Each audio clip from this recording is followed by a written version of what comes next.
From the day I was born, I never knew my dad. Grew up with my mom and my grandma. I grew up surfing. I grew up, racing BMX bikes.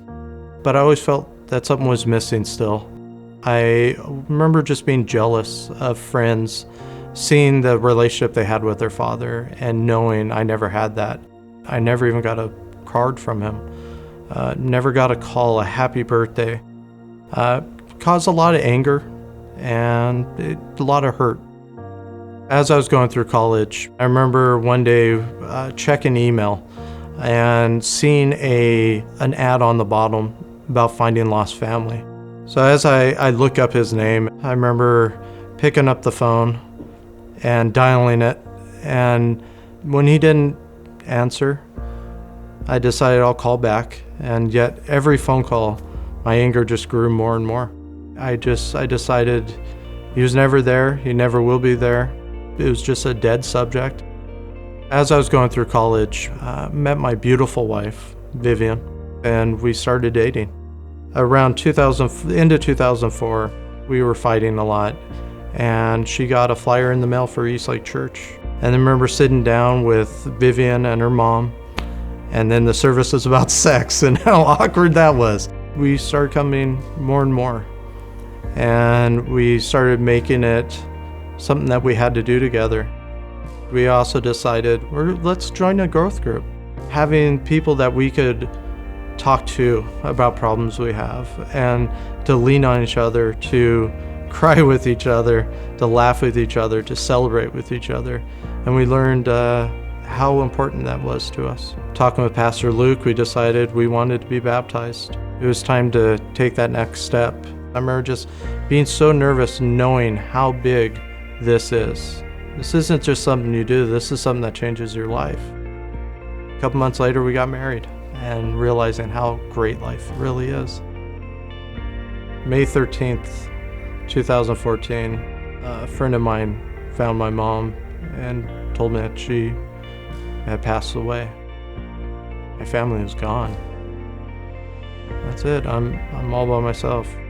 It was hard. A friend comes and then asked about my dad.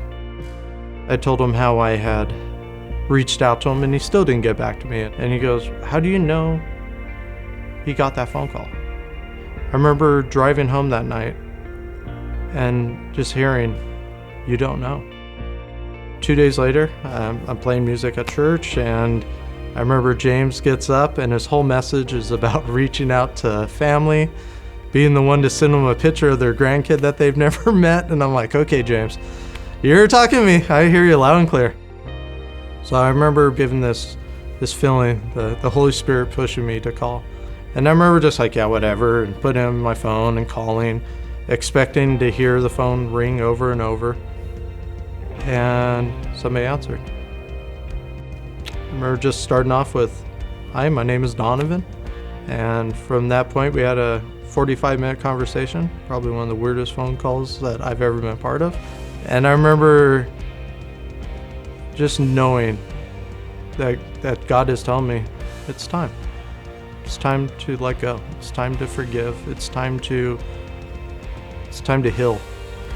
And I remember towards the end, he finally agreed to meet me for lunch. Got to meet his grandson and his son all at once. And we're building this great relationship. It's been a year of first. It's been a year. It's our first Christmas together. It was our first birthdays together. I had to take the step. I had to listen. We've all felt that nudge of God pushing you to take those steps. And I felt it when I decided to make Jesus the center point of my life. I felt it when I got baptized. And I definitely felt it with my dad.